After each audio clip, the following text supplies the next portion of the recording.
Hey Tim, Hey Scott. in your experience, when you see a large gap between the top performers and the bottom performers, whether you've gone in, whether it's been in a private industry or whether you've gone in as a consultant, what are some of the things you look towards to rectify that situation? Well, I'm going to start with a bit of a sports analogy. Good. Go figure. As a coach, the question often comes down to, do you spend your time with the players that are really good, or do you spend your time correcting the other ones? Well, when what needs to get corrected is debilitating, in other words, a player can't do what they're supposed to do, you have to fix it. Or you have to determine very quickly that maybe not they're not suited to do that, and you have to find somebody else. If you forget about your top athletes, you run the risk of alienating them. Right. So you've got to make sure you're always checking on their progress and asking them if there's anything else that they might need to continue to progress and be the top performer they are. And my guess is that as a top performer, they're probably open to coaching because they want to get better. That's exactly why they're a top performer. They Yeah. are open to that coaching and improvement because they're looking that they have the inner drive themselves. So if we flip it over to the business world, Hmm. leading marketing teams, it's the same thing. Do you have people that are just getting things done on time? Yeah, it's not their best work, but it's not the worst work. Or then you've got people that are just absolutely the classic rock star. The work they do, the thinking they put into it, Correct. The the thin Lizzy of the creativity team. could be fighting my way back. Yes. I Um, am just a rock you star. were just a rock star, lonesome on the trail. Don't ask me to sing anymore because it's not good for the No, we're video. good. Yeah. So it's making sure that everybody understands what's required. It's making sure that everyone has that training, those fundamentals, and then it's making sure that they all understand the expectation and that they're delivering. There has to be accountability with the results. Accountability. Yep. So let me flip it over and say on the sales team, Yeah. how do you see that? I think very, very similar. Again, I think about that performance in sales, not unlike sports, is going to be based on doing good recruiting, Mhm. which the organization has done. They've done their own recruiting, along with the onboarding and ongoing training and support.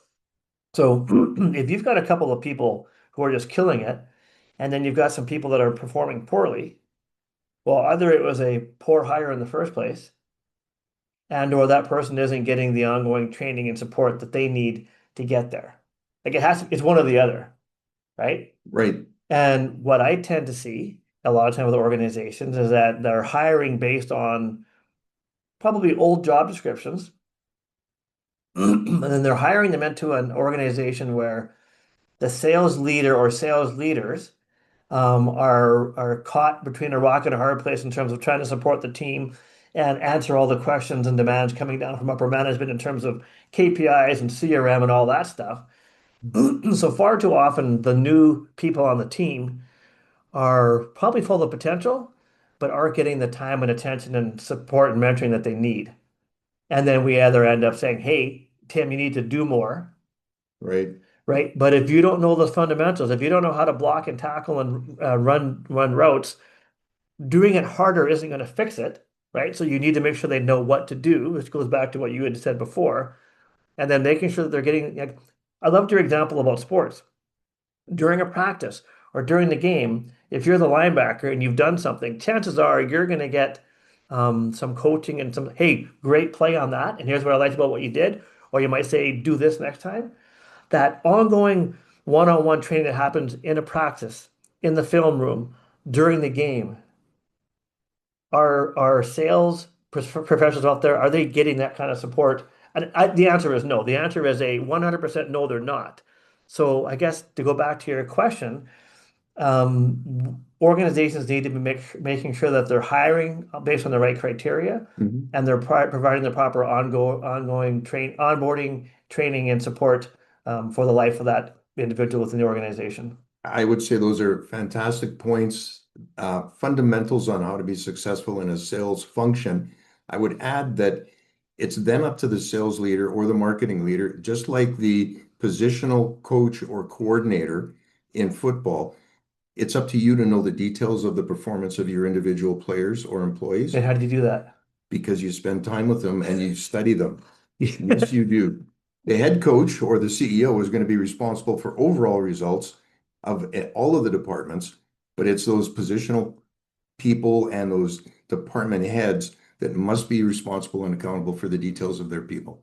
So I'm envisioning a scenario where, if you take your example, sales reps getting regular coaching from their leaders. What a great concept. The sales leader or the sales leader above the sales leader actually going on a call with a rep to support them, not to take over the call, but to support them on the call. And I would say that marketing, good marketers would spend time with the sales rep to go out and see the customer in real life. Are you suggesting that sales and marketing spend time together doing customer calls? I think there's an alliance that's potential here.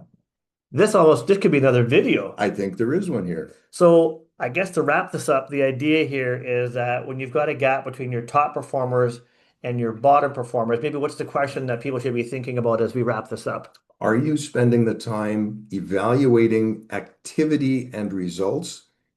And are you then providing the right coaching and support to help those people get better? And do you have the time to provide that support? I think anybody has the time if they make it a priority. The question is, will you make it a priority? And will the organization provide them the capability and capacity to spend that time? But I think that's one of the challenges out there as well. 100% correct. All right, folks. Onward.